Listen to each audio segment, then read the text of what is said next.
welcome to our NABS Talk, How to Future-Proof Your Finances with Peter Komolafe.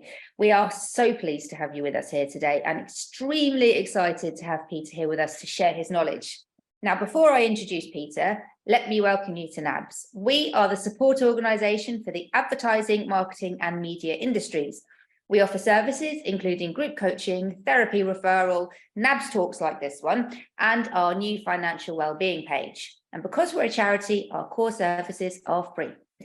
NABS supports people across our industry with their mental wellness. Now, we know, especially from talking to so many of you over the past few months, that financial wellbeing is a key part of mental wellness. Since the cost of living crisis began, many of you have shared with us that you've faced increased challenges with your financial and emotional well-being. So it's great to have Peter with us here today to discuss how to tackle some of those challenges. Peter is an author, a highly commended financial expert and TV personality whose personal journey is the driving force behind his passion for helping ordinary people to create financial security through positive financial habits. Peter is part of Steph's Packed Lunch on Channel 4. He's part of the team there and he hosts their cost of living phone-in clinic every Tuesday.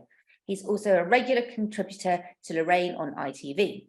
Peter's expertise has appeared in The Express, The Sun, The Times, The Voice and the BBC World Service, amongst others. And very excitingly, he has a book out, The Money Basics, How to Become Your Own Financial Hero, which is well worth checking out.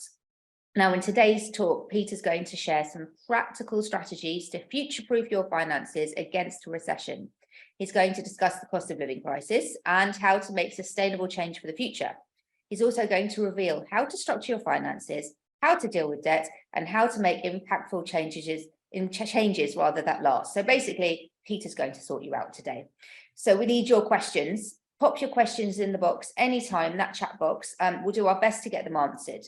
Peter can answer broader queries. If you need help after this talk with anything more specific, visit the Financial Wellbeing Hub where you'll find resources that can help you take your query further. However, for now, Peter Komolafe, thank you so much for joining us. How are you? I'm very well. Good afternoon, everyone. And thank you so much for joining. Thanks for having me. This is going to be really good. I'm excited.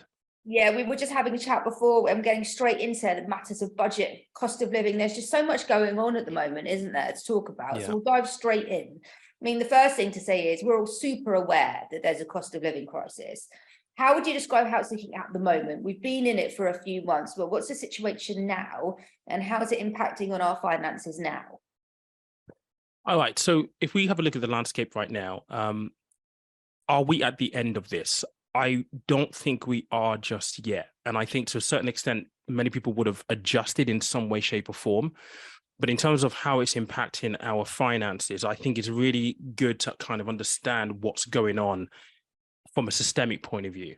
So we find ourselves in a situation where prices are increasing. So you hear this word inflation. Inflation is the increase of the cost of goods and services around us.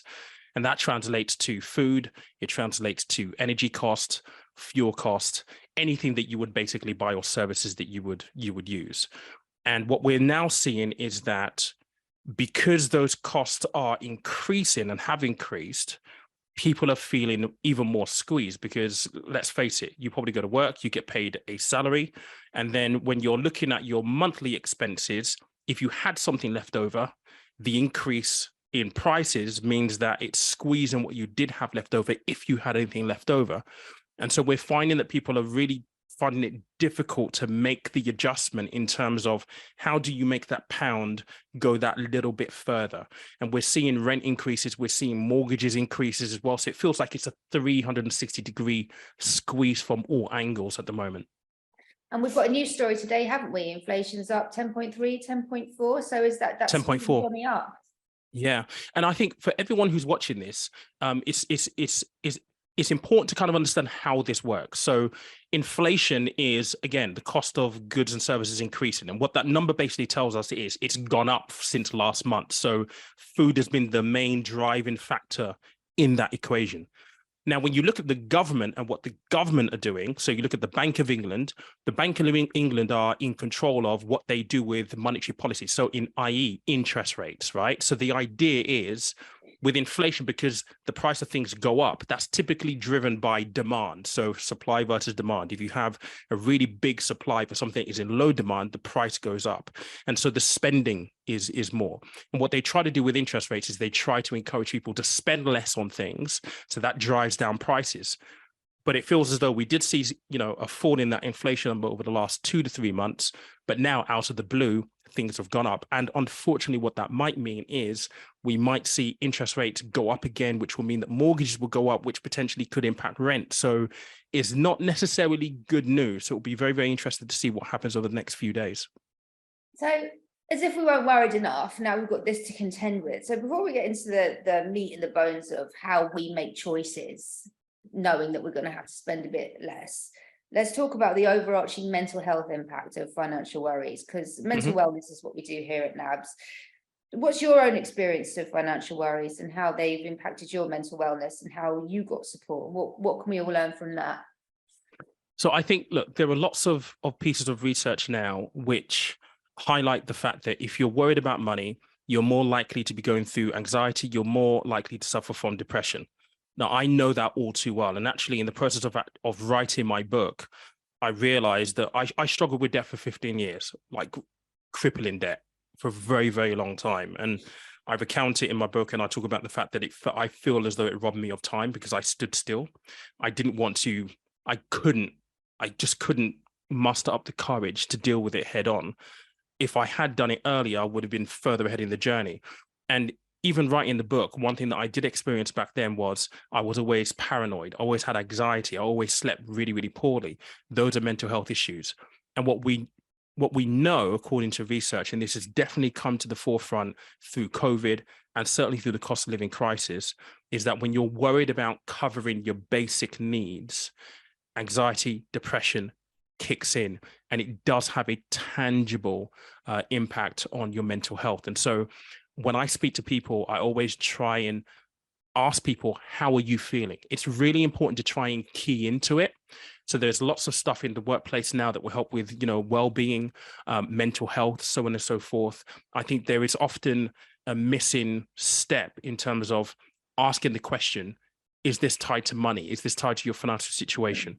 Because once you do, that's the first step. Then you can work on, okay, what is it exactly? You can start to drill down. And that's where the practical tips that we'll probably talk about through this come in, because it's all about how do you fix it, or how do you best fix it to make it better if it's not a total fix. And I think it's really important to know that there is support out there. So, for example, you could call the NABS advice line for an initial chat, and they'll help you to talk through and to start doing that drilling down so that you can start to identify which areas need tackling and how you go about that. Look, Peter, you've been through an awful lot with debt, and you're here today sharing your survival tips with us, and you've got through it. So the good news is it's possible to get through it, right? 100%. And I think this is the one thing that is very, very important. Mindset is everything, right? So one of the things that I try to do with people whenever I kind of either do coaching or I speak to people in groups like this, oftentimes, especially in circumstances like now, the choices and the decisions that you have to make will be very, very difficult ones. And it can become acutely more painful when the decisions you have to make impact family. So kids, for example, a prime example of that, right? I did coaching with a couple a few months back. And one of the things that they were really reticent on doing was downgrading the Sky package because of the kids' TV programs, right? That's a tangible thing. You can see that they're really, really struggling. It's like, we don't want to do that, because at the same time, you've got to think about your kids' mental health as well and the impact it has on them, certainly through COVID and after COVID as well. And what I try to anchor people into is priorities. What are the priorities right now? What are things that you need to hit right now? Because if you do have to make a difficult decision like that, you need a really good reason why. You need to be inspired to make that change. And oftentimes it can be a little bit difficult. Well, on that note, I've got a great question in where an added complication is in the mix. What advice, apart from sticking to a budget, can you give to freelancers, and we have a lot of them in our industry, who don't have a steady income and may go through periods where they don't have work, already cut out Netflix, Amazon, gym membership? So this is someone who started to do that piecing together what's essential and what's not. But when that steady income isn't there as a base, that makes it much more difficult. What's your advice there? Yeah, I mean, so this is the really, really difficult bit.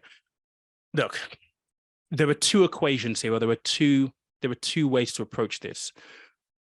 It sounds like you've already cut, because you can only budget so far. At some point, you're going to get to a point where there's nothing else to cut. And in this situation where there isn't a steady income, the conversation that a lot of people have now is, okay, are there any other streams of income that you can develop? And I say that with a little bit of reticence, because when you go on social media these days, that's where quick wins and scams kind of come to the forefront. And you have to be really, really, really discerning. Now, I completely appreciate that in that kind of situation, the first port of call that people will go to will be overdrafts and credit cards debt. And if you look at the consumer debt numbers through the back end of 2022, we saw that it rose by 1.5 billion pounds, 80% of that. So 1.2 billion of that was on credit cards. I'm not saying avoid that. Use what is at your disposal. But it's really, really important to understand that actually, because it is a debt, you need to have a repayment mechanism. So always try and make sure that you can, I guess, foreplan so that you can have some mechanism to pay that back. But in this situation here, look, utilize the bits and pieces that you have. But the big question is going to be, how do you substitute income? And that's not easy to do. Is there something else that you can do that could generate income? Are there items that you could sell? Are there things that you could perhaps get rid of through the house? I mean, if I look around my house, there's probably a ton of things that I don't need that I can get rid of that could give us a little bit of extra income.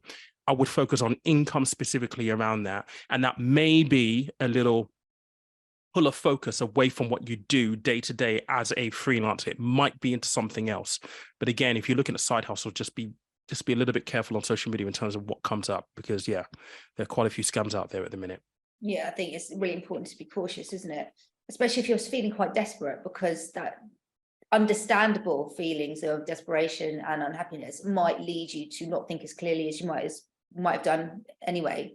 100%. I mean, I'll give you a prime example. Right now, there is an Instagram account that is a clone of mine, trying to scam people with crypto trading and all that kind of stuff. And the sad thing is, he's been messaging people for the last 2 weeks and people think it's actually me. And I'm having to make videos to say, look, it's not me. Please block, please report. They're very, very sophisticated now. Instagram definitely needs to do more.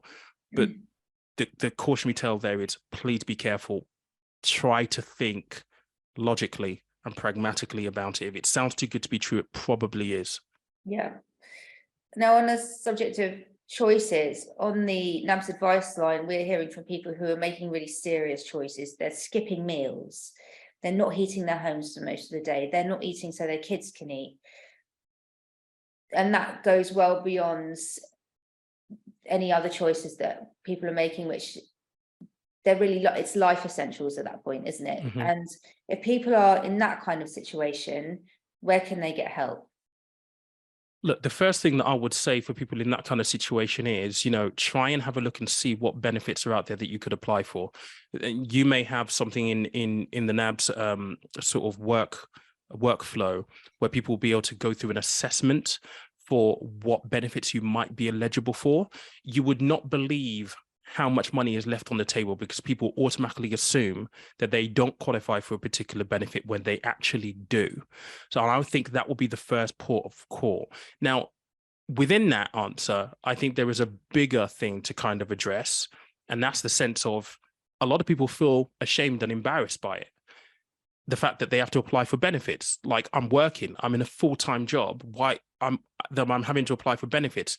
And this is the one thing that I try and say to people and reiterate to people is you're a taxpayer. So technically, you're getting some of the money back from the government that you've paid in tax. So do yourself a favor and actually apply for those things. There is no shame. There should be no embarrassment at all.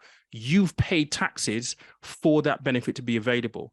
So by all means, make sure that you're checking out what you might be eligible for, because trust me, there's a lot of money that's left completely unclaimed within the benefit system because people just think, I'm not going to qualify, and you actually will. Okay, that's good advice. Do you think Is there a need for you, if you're in full-time employment, to talk to your employer if you're applying for benefit? Will the tax office talk to your employer to check your eligibility? Should you be telling them from a holistic well-being perspective as well as a financial perspective? I don't think so. I mean, I think, look, there are qualification criteria for all of the benefits. So if you qualify for one, you've crossed that bar, so to speak, right? What I think would be worthwhile speaking to your employer about is a lot of employers have employee benefit schemes.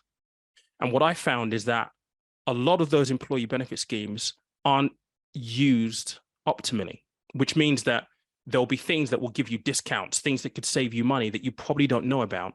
And to a certain extent, employers need to be more proactive in actually communicating what is actually available out there. So for example, right, if someone has to commute into London for work or commute to work and you're paying all of this money on public transport, well, you could, in some of the employee benefit programs, actually get like a loan travel to work, which is actually going to be cheaper monthly for you. But if you don't know that it's available, you won't know to use it. So if you are going to speak to your employer, that will be the first port of call. What do you have on the employee benefits scheme that might be useful for me? A lot of them give you discounts for when you go shopping at Tesco's and so on and so forth, gym memberships, all that kind of stuff. It's little bits of money that you can save, but those little bits all add up. So it's all about using everything at your disposal.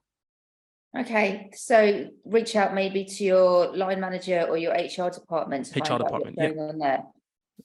Now, we have had another question come in. It's quite specific. So it can be difficult for Peter to answer really specific queries, but Peter, you might be able to talk more broadly around this situation to give some initial guidance.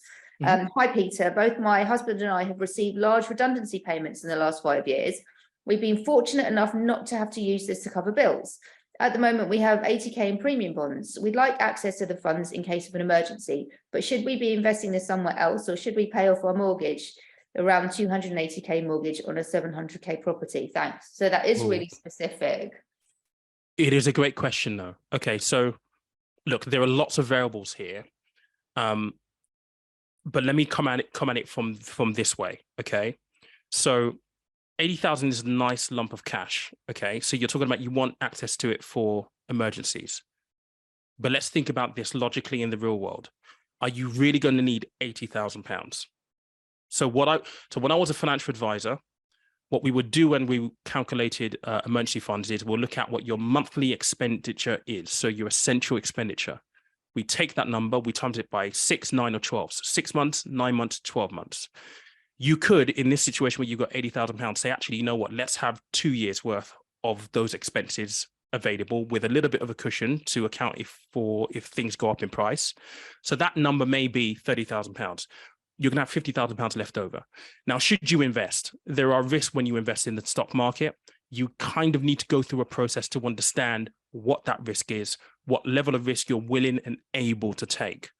But the last piece of the question there is, should you use it to pay off your mortgage? There is a mathematical answer to this, right? The mathematical answer is you weigh up how much you're likely going to save on interest on the mortgage versus if you put it into a savings account or an investment account, what you could get from premium bonds. The difference in the number will tell you whether A is the right choice or B is the right choice, right? That's a mathematical answer. In the real world, my experience is this. The question that you need to ask yourself is, which of those situations will make you or help you sleep better at night? So if you paid 50,000 off your mortgage, would that really help you with feeling less stress, feeling less apprehensive? Because if it does, that's what you should do, because it's all about peace of mind. You need to be thinking about your well-being here, your mental health here. The reality is, if you paid £50,000 off your mortgage, you will save a ton of money on interest and probably truncate down your mortgage term. So there's mathematical answers and there are logical answers, but sometimes it's all about the common sense answer, how you're going to feel within your well-being. And I often say to people, you should go with the latter over the logical, because things can change very, very quickly. And then the logical answer doesn't make any sense anymore. Then you wish that you did what your heart was telling you to do. So that will be that's the key question to ask yourself. Would paying off the mortgage or paying a chunk off it help you sleep better at night? That's what so much of this comes down to, isn't it? the ability to sleep better at night and to feel settled and to have that security around you, which I think is an important part of when you talk about structuring your finances. And the question we've just had plays into that. Mm-hmm. In a broad level, what do you mean by structuring your finances? How do we go about it? What are the benefits? Okay, right. Look, so in my book, The Money Basics, right, I've got a basic formula in there. So basic is basically the 5 key principles that are so important. And they've helped me build financial security. So at the very, very top of that is budgeting, because that's where your structure basically begins. Now, I don't like platitudes, because when someone says you should spend less than you earn, well, obviously that's common sense. Everyone, all 104 people on this call will be like, yep, that makes 100% sense, right? But in the real world, it's not as easy. So when I talk about structuring, I talk about, right, okay, let's look at the money in one silo, because that's one thing. But let's also have a look at you day to day, what matters to you day to day. So what if you break your world into different segments: family life, where you live, finances, right, recreation, family, friends, those kind of things. And this is an exercise in the book, by the way. You score yourself on what is most important to you, what you're doing well on, what you're not doing well on. What you're trying to do is you're trying to key into the things that make you whole, make you feel fulfilled, that give you a sense of purpose or enjoyment, a sense of you're not just going to work 9 to 5 every single day and running that rat race in the hamster wheel with what feels like no reward whatsoever, right? So you've got that. If you're able to key into those things that are really, really important, the money is a tool to help those things persist, to keep those things going. And that's a really unique and very, very important way to look at your budget. So it's all about your essentials, your non-essentials, then what I call in the book, the other pot, right? So if someone, for example, says, what's really important to me is spending more time with family, that may translate to working 3 days a week. You're going to need money to plug that income that you've lost for the 2 days that you're now taking back to spend time with family. So what you do is you start to structure your finances so that you can actually have money available, maybe in your other pot, to help that happen. And it's about keying into what matters to you and using money as the tool to make those things happen. And it's not something you're going to be able to do overnight. It takes a little bit of work, but those are the fundamental building blocks that you need for structure. It's not just about budget. Why are you budgeting? What's the purpose? What's the reason? When you key into that reason, it becomes more meaningful, because you know that it's there to help you live a life that you feel more fulfilled in, that gives you purpose, that you're enjoying it and not just hating because you're going into 9 to 5 because you have to. How do you get your head around some of the really tough choices that you have to make within that structuring? This is where keying into the things that are important to you are so, so important. So in the book, task 1 is all about that. Right. So what are the things that matter to you? So for example, right, I talked about coaching the couple with the kids, and they're worried about, cutting down the Sky subscription to take off the kids package, right? Right. What's the goal? What is the goal? Why are we having this conversation in the first place? What are you moving towards? Because if it is the case of, okay, we want to spend more time with family. Okay. So the kids may not necessarily have the Sky package, but what could you do in the time that you have together whilst you're making this happen that could substitute for it? It's really, really important to key into something that matters, because look, I've had to make a ton of really difficult choices. It will only ever be worthwhile if you're doing it for a reason that means something to you. If it's something that someone just told you to do because it's common sense, you've heard it on social media, it doesn't mean anything. If you can make the change, but it's not going to be sustainable. So it's about sustainable change. You need a tangible reason why you're doing something. Are you happy to talk about a really tough choice you've had to make and how you got your head around that and found your why? Yeah. So when I was working in Canary Wharf, there's a little bit of a backstory behind this. So, we formed financial habits at the age of 7, right? And my earliest memory of money is the fact that I was fostered from 3 months to 8 years old. When I was 6 years old, I started to notice my neighbor at dinner, their kitchen just smelled like Gordon Ramsay was in there, right? Steaks, beautiful food. In our house, we were on toast and beans and toast, right? So immediately at 6 years old, I'm like, okay, they can afford better dinners. We don't have any money. That then meant I had a scarcity mindset. Fast forward to being in Canary Wharf, I started making really good money. And because of the scarcity mindset, unbeknownst to me at the time, I was just spending money on things because, hey, I've got the money now. It might not be here, so I'm going to enjoy it whilst it's here. And that in itself was something that was not paying dividends to me. And what happened was it didn't click with me that, hang on a second, you're earning pretty good money. You could use this money to get on the poverty ladder. I used to be homeless. I used to sleep on the streets. So the idea of me being in a position where I could own a home when I used to live on the streets was like completely jarring. Like it just didn't compute for me. And my boss at the time, a guy called Richard Horner, and he has a thank you in my book.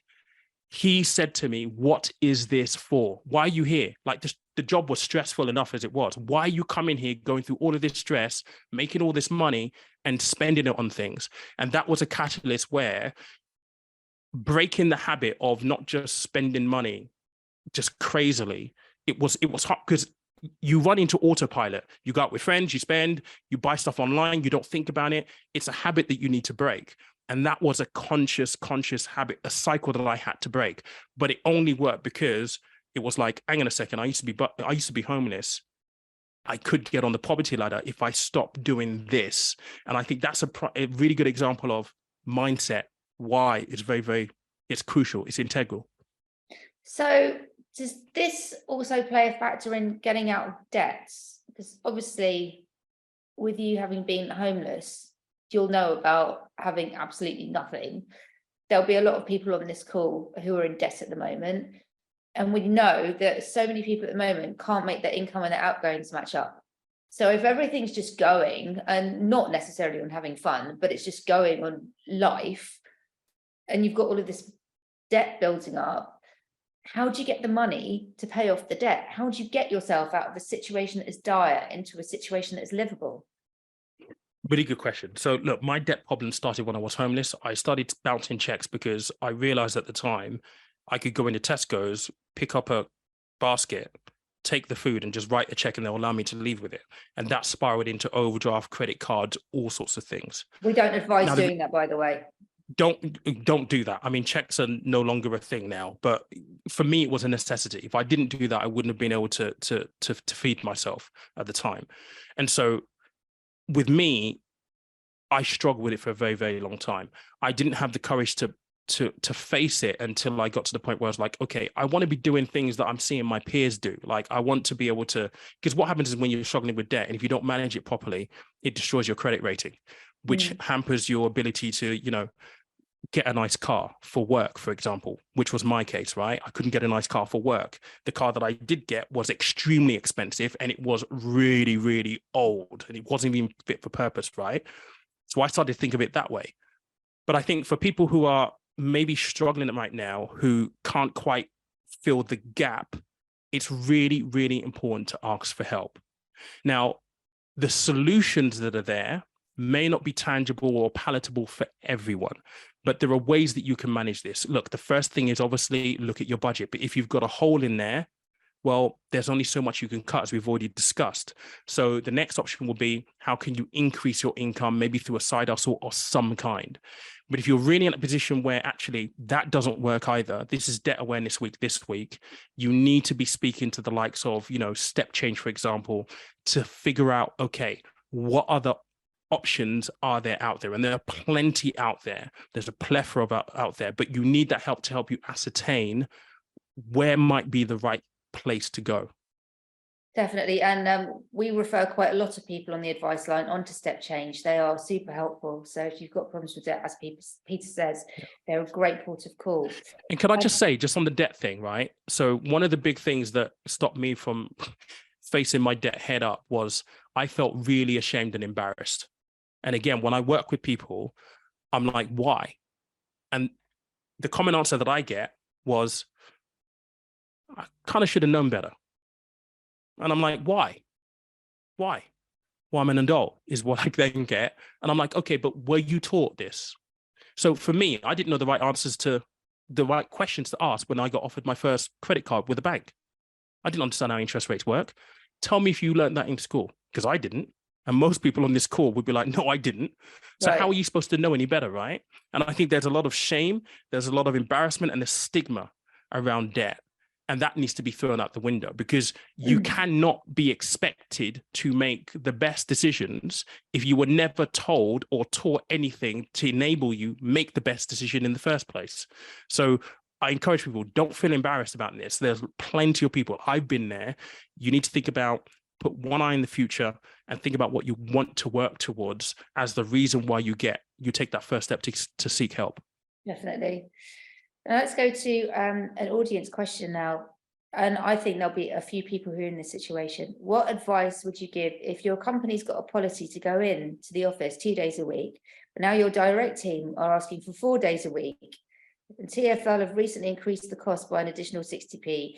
Is it okay to tell your team you can't afford to come in, as it means either buying more food to meal prep for more days in, or paying more in terms of travel costs?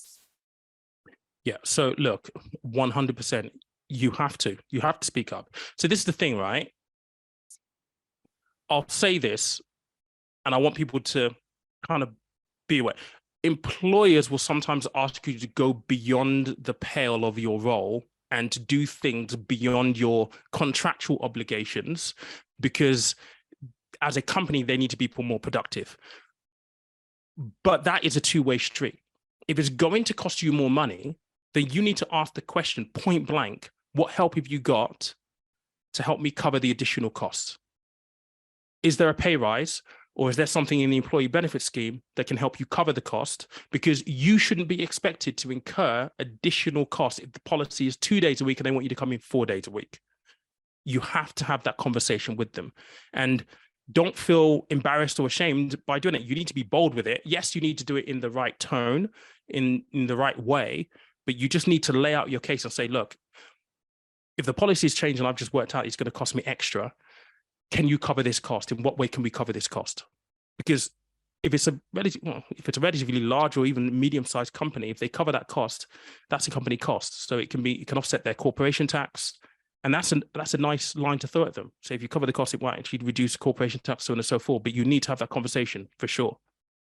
So if that conversation goes well, that's brilliant. What happens if that conversation doesn't go well and your employer is not up for that discussion, or they're not able to offer additional help? Then look, that's where it gets really, really difficult, right? Because if they insist that it's 4 days a week that you need to come in, then employee benefit scheme, is there anything in there? If they have one, if they don't have one, that's where it becomes really, really difficult. And that's where, are there any grants that you can apply for that could help you potentially with that? And, I talk on Channel 4 every single week, and you look at charities like Turn to Us, for example. So I had one week where someone asked a very, very similar question. If you go on to Turn to Us and you put in your postcode and what you do for a living, they will populate local charities, smaller charities, or grants that are available to certain people. There are qualification criteria, but it is worthwhile checking to see if there's a local grant you can apply for that could help you offset. It won't work 100% of the time, but again, you've got to try and use everything that's available to you. And it will take you probably 5 minutes to fill in the form online, but I would suggest going down that route. Otherwise, you're stuck with taking on the additional cost, unless, of course, you decide you want to look for something elsewhere. And that was Turn to Us, was it? Turntous.org. Okay, great. What approach would you recommend? This is from Violetta. Thank you for the question. What approach would you recommend for budgeting, e.g. 50, 30, 20 rule? I'm not acquainted with that rule. What does that mean? Yeah, so basically, in the book, I talk about budgeting, and you got about your essentials, your non-essentials, then an other pot, right? So the other pot for me is where you start to put money towards your goals and your ambitions. It could be buying a house, university fees, whatever. So the 50 is your basic, your essentials. The 30 is your non-essentials. Then 20 is your other pot in the book, as I would explain it there. I wouldn't get too caught up in the actual numbers, because the reality is, depending on where you live in the country, your rent alone could be 50% of your salary monthly, right? So what you'll then find is, by the time you've lumped in gas, electric, council tax, you could be at 70% of your wages on a monthly basis. What I think is really, really important is to find a system that works for you. Now, in part of the formula that I talk about, we talk about saving early. If you are able in that third part, I say to people, I don't care what the number is. I mean, the higher the number is, the better, obviously. But even if it is 5% that goes into that third part, just focus on the habit. 5% every single month, save it, put it aside, or invest it, put it aside. Because as you earn more money, that 5% obviously becomes more monetary value wise, right? So focus on the habit. But it is a good starting point, 50, 30, 20. But for a lot of people, it's not going to work that way depending on where you work. The key is to find an equation that works best for you and your finances. It's called personal finances for a reason. It's because it's personal to everybody. That notion of habit really makes me think of your belief that savings are a mindset issue, because you've got to get yourself into the mindset of, I put away a certain amount of money every month and I don't touch that, and being quite strict with yourself about that. But if people are saying they can't afford to save, but they'd like to, how do they do it? Because we will all want to future-proof ourselves against the next recession and the next cost of living crisis. Look, there is no overnight fix for any of this, right? And what I've been saying to people is, if you look at what we're going through right now, we will be in this situation again. It could be 2 years, 3 years, 4 years, 5 years down the line. One of the things that I'm really passionate about people grasping in times like this is, what do we learn now that will put us in a better place the next time this happens? And so when we start thinking about, all right, what are the pain points right now? The key question is, what are the lessons? Okay, right, my income doesn't quite fit that gap. Well, budgeting, yes, it's key, it's crucial. It's not going to be the cure for everything, though. You can only cut so many things so far. But what it will do, if you really drill down and examine it, is it will open up the conversation of, okay, so where is the money going? Is there any wastage? Right. So things, simple things, little things like takeaways, those kind of things, is it one too many? And people say, why should I, Netflix is only $9.99. Okay, but you add it up over a period of time, it adds up to a lot of money. The whole point is it gets you to examine your money really, really closely. And if it is a case of, okay, look, you need to generate more income, well, what does that actually look like? In more cases than not, it will lead to another skill set, which is great for your personal development anyway. But the point is, now it's tough. This will happen again. But what do we learn now so that we can develop better habits so that we're in a better place the next time? This will be fixed overnight. This is very much a journey, things that we need to take on board, things that we need to develop over time. It's taken me a very long time to develop the habits that I have. But the point is, when you develop those habits, it helps you weather the storm, the next storm that comes along. Yeah, definitely. And, I've read a couple of things about what does self-care mean. Self-care does not necessarily mean bubble baths and a candle. What it means is having a budget, feeding yourself properly, those kind of things, and making sure those structural elements are in place. And I really like the idea of a budget as something that you work out, you take a long-term view, and you know that it's going to help you, as we were discussing earlier, sleep easier at night, as well as to manage the next recession and the next crisis. Yeah. Which leads very nicely to the next anonymous question. When I need to cut down or restrict myself, I end up doing the opposite, spend too much. That's just like when you go on a healthy eating plan, the first thing you want is a big bar of chocolate. I'm not really sure why. Have you come across this before? And do you have any tips? Yeah, okay, so look, right. So again, this is all about practicality. So what I had to do, because I'm a spontaneous spender, that's always been my nature, right? So I would say, look, I'm not gonna spend this much, but it's habit. Spontaneously, I'm like that. If I see something, I want to go buy it. And what I had to do in the end was document what got me to the point of, I'm spontaneous, I want to spend. And what I did and what I learned during that time was I journaled. And when I noted these things down, I noticed it was when I went to certain places, it was when I was with certain people, and it was certain times within a cycle. So bonus time for me was terrible. Like I had no self-control. I've worked this last 3 months. I'm just going to go out. I'm going to go treat myself, right? There is nothing wrong with treating yourself. But for me, when you're buying £1,000 pair of trainers, it's a little crazy. Okay. So for me, I was like, okay, right. I need to kind of control this. So from a practical point of view, what I would do is, right, on a Thursday, that's when everyone goes out in London in Canary Wharf. I will leave early, or I'd be like, okay, look, this Thursday, I don't have my cards on me. So no, I can't go to the bar and go and blow, £100 or whatever it is. It's understanding what triggers you and understanding, right, okay, what are the mechanisms I could put in place just to make sure that I don't get tempted to fall into that habit or into that cycle again. And it could be very, very simple as, for example, Selfridges was a bad place for me. So I might want to treat myself, but what I would do is I'll take out a little bit of cash and treat myself to something smaller than if I had all my bank cards with me, where I would actually see something that's really expensive and think, oh, I'm going to have that instead. It's 300 quid in opposed to me spending £100. So it's being conscious of what triggers you and putting controls in place. That isn't to say go cold turkey, because that never, ever works, but it's management.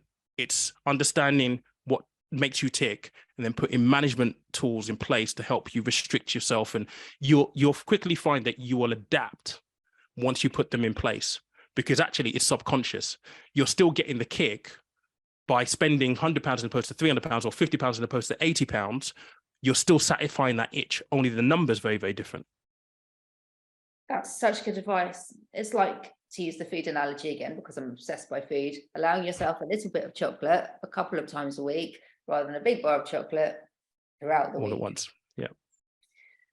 We get a lot of advertising about investing in ISAs with just £1, says another audience member. If we struggle to scrap savings at the end of the month, is it still worth looking into it?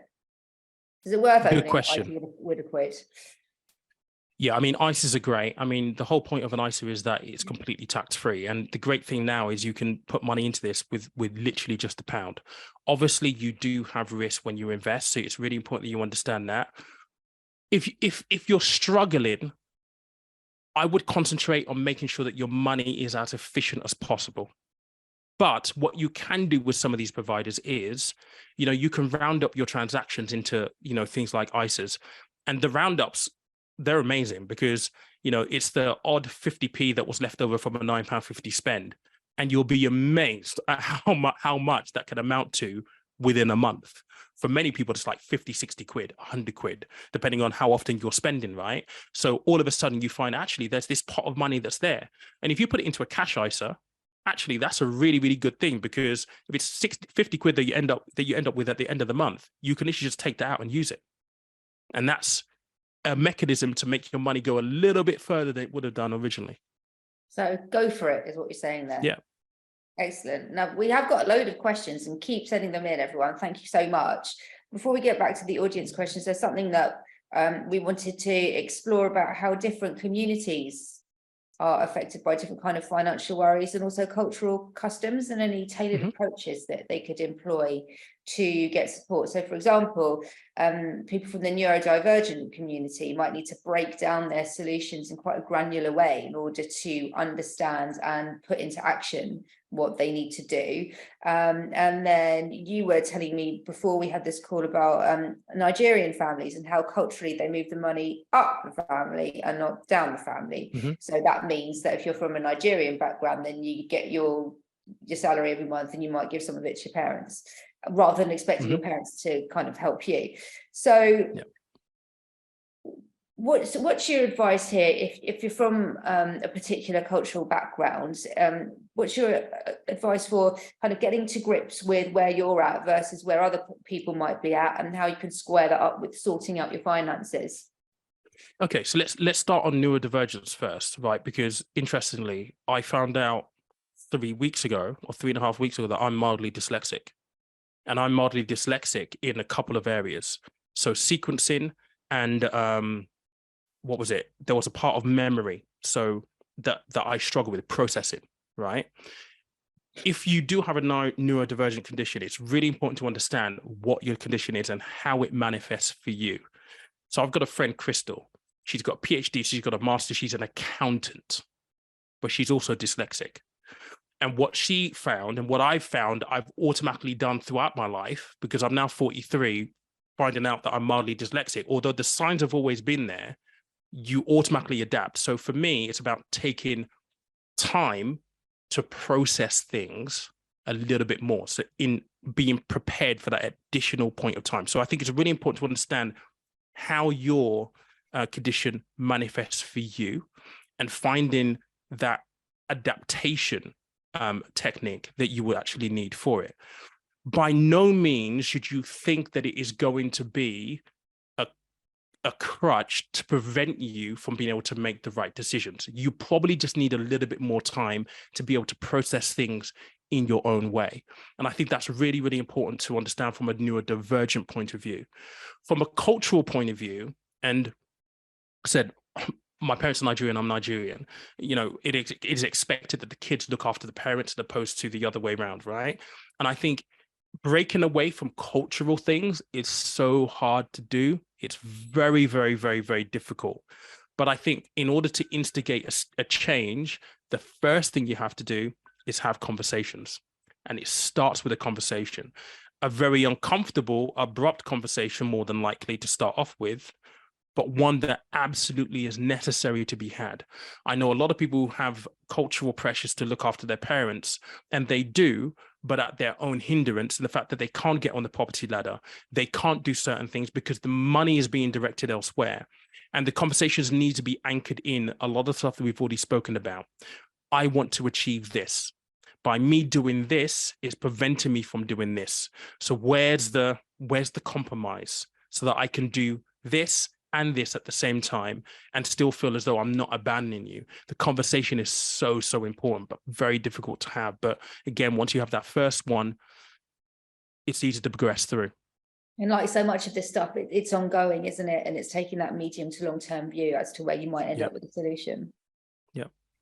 Now, we have a question about credit card debt, which I know is huge for loads of people. Regarding having a payment plan for credit card debt, is there a recommended strategy or formula? I previously read a strategy about opening up a new card with no interest to pay off an existing card with a higher interest rate, then paying off the new credit card without having the interest building up. Well, that sounds like something you'd really have to keep track of, otherwise you might end up stuffed. Okay, right. So I've been here, so I can definitely speak from experience with this. There are a couple of things that are key for this. So what they're talking about there is a 0% balance transfer. So you've got credit card A with £1,000 on it, but that's probably attracting maybe 12.9% in interest. So in other words, you're paying interest on this thing. So when you make payments, part of the payments isn't going to the full balance. You transfer it to credit card B, where you're paying 0% interest. All the payments that you make are going towards clearing off the debt. So it means you can clear it a lot quicker and not pay interest. It saves you money, right? This is what I used to do, which was wrong. I would do a balance transfer, but I would keep the old card. And what happens with a lot of people who do this is something comes along where they then end up using credit card A, which is what I did. Now you've got two credit cards. The answer to this question is you do need to track it. You need to be on the ball if you keep the other credit card. My advice, and I talk about this in the book, cut up credit card A once you've transferred to credit card B. And once you're on credit card B, you have to try and make sure that you throw as much money at it as possible. So typically with a balance transfer card, you will have 0% balance for 12 months or 24 months. The goal is and should be to pay off the full balance within that 12-month or 24-month period. Or if you can't manage to do that, pay down as much of it as possible by the time you get to the end of that period. So cut up card A that you transferred from 100% because you don't want the temptation. And number two, make sure that you have a proper strategy in terms of, right, I can afford to throw this much at it every single month. And you just don't leave it up to yourself to do the payment on payday. No, do a direct debit or a standing order so it automatically goes and you don't have to think about it. Again, it will happen in the background. And surprisingly, you think you'll miss the money that's going to the card, but you won't. You will adjust automatically. So adjusting and keeping on track are the two themes there. Yeah. Now, here's a question that feeds into a wider question about pensions and retirement. Mhm. Hi, Peter. Me and my husband would love to retire at the age of 55. We're now 35 and 40, respectively. This is advanced planning. I imagine this is music to your ears. What Mhm. steps would you advise we need to take in order to know what amount of money we would need to have invested or available to us so that we can ensure we'll have a sustainable and happy life when retired? Then makes me think of the broader scheme of there might be a temptation for people to opt out of their work pension schemes at the moment, so they've got a bit more cash in hand. But then is that not detrimental longer term because you need that Yeah. money when you retire? Yes, it will be. It will be massively detrimental. So let's look at this from a number of scenarios. So again, when I was a financial advisor, this is how I would think about it if you were my client sat in front of me. This doesn't mean that this is what you should absolutely do because I don't know about your personal circumstances, but these are the things to think about. So your workplace pension, your auto enrollment scheme, there's free money attached to that because your employer has to pay 3% of your qualifying annual salary into your pension. It's free money. If you opt out, you're not getting that free money. So in order for you to get this free money, you also have to pay in 5%, which is what you were referring to there in terms of you might need the extra money. It is worth the short-term pain for the long-term gain. Now, some employers, I should say, will have a matching scheme, which says that, for example, if you pay in 10%, we will increase our contributions from 3% to 10%. If they do, and you're serious about retiring early, that's your first port of call. That's the first question you need to ask your HR department. Do we have a matching scheme at work? Because if they do, you can increase a little bit, but get a substantial bit more from your employer to help you towards that retirement planning. Now, when it comes to how much money will you need in retirement, that right there can be a bit more of a complex question to answer. But here's how I would look at it and approach it as a financial advisor. Think about what your monthly expenditure is now. We don't know whether you're renting, whether you have a mortgage, so on and so forth, right? But think about your monthly expenditure right now and think about, okay, what is that likely to be in 10 to 15 years' time? You need to add inflation, essentially. So if you were to ratchet up 5% every single year, you're going to arrive at a number. That's what your income is going to need to be, right? Following on from that, okay, so how much of a pension pot do you then need? That is where it can get very, very difficult and very, very tricky. What I would say is, if you haven't spoken to a financial advisor, you probably should, because this is where you need proper planning. Because for a lot of people, when they realize how much they need in a pension pot in terms of the invested amount to generate the income, jaws drop, which is why when I talk about pensions and investing, the earlier you start, the better. It's going to come down to how much you can have, how much you can throw into your pension pot now to get you to where you need to be. Now, that doesn't mean that it's all doom and gloom, because the reality is if you're married, you should also have state pension. So state pension currently will be around about £9,000. Well, adjusted for inflation is just over £10,000, right? So actually, if you need £40,000 per year, well, actually between you, you probably have half of that already in state pension entitlement, assuming you qualify for the full state pension. So again, personal circumstances come into play here, how many years of national insurance contributions you've made, so on and so forth, when you were born, all of that kind of stuff. But what that will do is it will take off the pressure in the amount you need in a separate pension pot to get you the amount that you need. The best thing you can do is speak to a financial advisor to help you ascertain what do you need and what does the contribution rate need to be into a pension. The sooner you know that, the better actions you're going to be able to take, and the sooner you're going to be able to take them. All right. Do you know what? This has gone so quickly and we've got so many questions and we've only got 2 minutes left. I wish we could have got through everyone's. Peter, we're going to have you back for a round two. So really quickly in 30 seconds, because I think this is the one question we've got left that could help everyone the most. Can you just shout out a few saving and investment options that are worth looking at? Whether that's okay, cool. So, ISAs, premium bonds, where should we all be looking? Okay, premium bonds, number one, definitely tax-free, and you get the draw within premium bonds for sure. ISAs, if you're looking at providers on the investment front, Moneybox is a great one. You can do the roundups there. So those are just two that you can have a look at there, which will cover savings and investment. Okay, brilliant. Now, I'm really sorry if we didn't get to your question. I'm really happy if we did get to your question. I hope that the questions that we asked helped everyone. But if you all want further advice and more of Peter's got a YouTube channel where you address a lot of themes ongoing. So you might find more help for your specific questions there. And also, he's got a book out. Do you want to hold the book up at this point? Yeah, it's the white book with the golden pig on the front with the sunglasses. There So you go. you can't miss it on Amazon or Waterstones. You won't forget that in a hurry. I mean, I'm really sad we've come to the end of the talk. It's been so useful and so fascinating at such an important time. So thank you. And I know that we're all going to have some key takeaways, including budgeting with your mental wellness in mind and thinking about what those things are that you need to keep that are going to make you happy and making the choices that will enable you to sleep at night. And if you are having any difficulty sleeping at night, then please give the NABS advice line a call and we'll be able to help you. We're also here to support you with your financial well-being as well, so we'll pop the link to that in the chat too. And we've got a money anxiety themed coach-led discussion session coming up soon. That's called Explore Money and Mental Wellbeing.